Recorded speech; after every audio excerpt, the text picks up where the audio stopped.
Welcome back to Family Feud. Kasama natin si Julian and Drag Queens. Before we start, may gusto ka bang batiyan, Julian?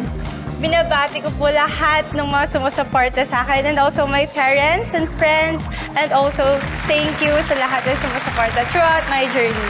Awesome. Ang target kasi ng Grand Queens sa kanilang iuuwi sa kanilang kingdom ay ang total cash prize na 200 pounds. Pero syempre may 20,000 din sa kanilang charity. At yun ay ang... Teach Peace, Build Peace Movement. Yes. Okay, while CJ is behind in our waiting area, let's do fast money. Give me 20 seconds on the clock, please. Good luck. Hindi masasabing tinolang manok ang niluto mong ulam kung wala itong blank. Sayote. Sayote, sign na nagdadalaga na ang anak mo. Menstruation. Kung magpapatato ka, kaninong pangalan ang ipapatato mo? Julian. Sinong Pinay singer ang gusto mong kumanta sa kasal mo? Sarah Geronimo. Karaniwang laman ng backpack ng lalaki. Power bank. Let's go. Tingnan natin ilang puntos na nakuha mo. So, hindi daw masasabing tinola ang niluto kung walang sayote.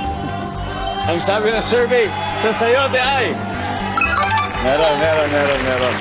Sign na nagdadalaga anak mo, menstruation, sabi mo. Sabi ng survey natin? That's one.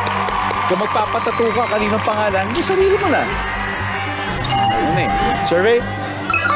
Okay. Sino Pinay singer gusto mo kumanta sa wedding mo? Sarah Geronimo. Nandiyan ba si Sarah Geronimo? Meron.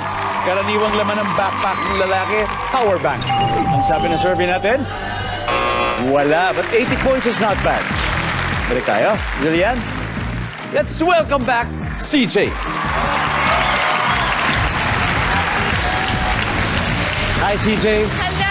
How are you doing? I'm Feeling good. great? Yes, kinakabahan ng konti.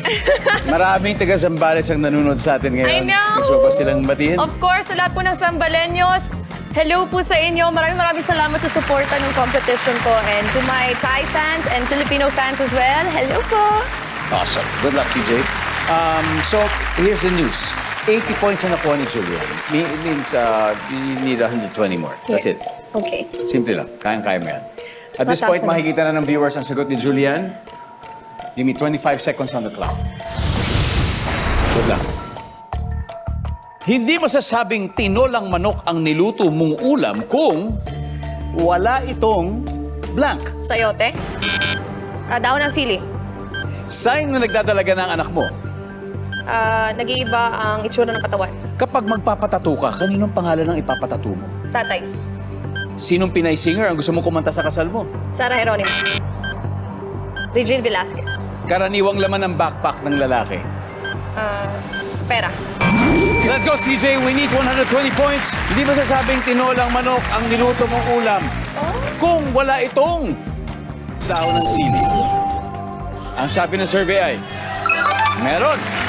Audience, anong top answer natin dito? Top answer yung manok. Yung mismo manok. Sign na nagdadalaga ng anak mo ay nagbabagong itsura ng kanyang katawan. Ang sabi ng survey. Pwede yan. Ang top answer natin ay menstruation. That's the top answer. So, kung magpapatato ka, kaninong pangalan? Sa iyong tatay. Ang sabi ng survey ng iyong tatay ay meron. Ang top answer dito ay jowa. Jowa. Yeah, 34 points yun. Sinong Pinay singer ang gusto mong kumanta sa kasal mo? Sabi mo yung Regine Velasquez. Ang sabi ng survey kay Regine Velasquez. Top answer. 34 to go. Karaniwang laman ng backpack ng lalaki. Sabi mo, pera. Maraming pera. Maraming pera. Ang sabi ng survey dyan ay, wala. Pero anyway, ang top answer ay damit.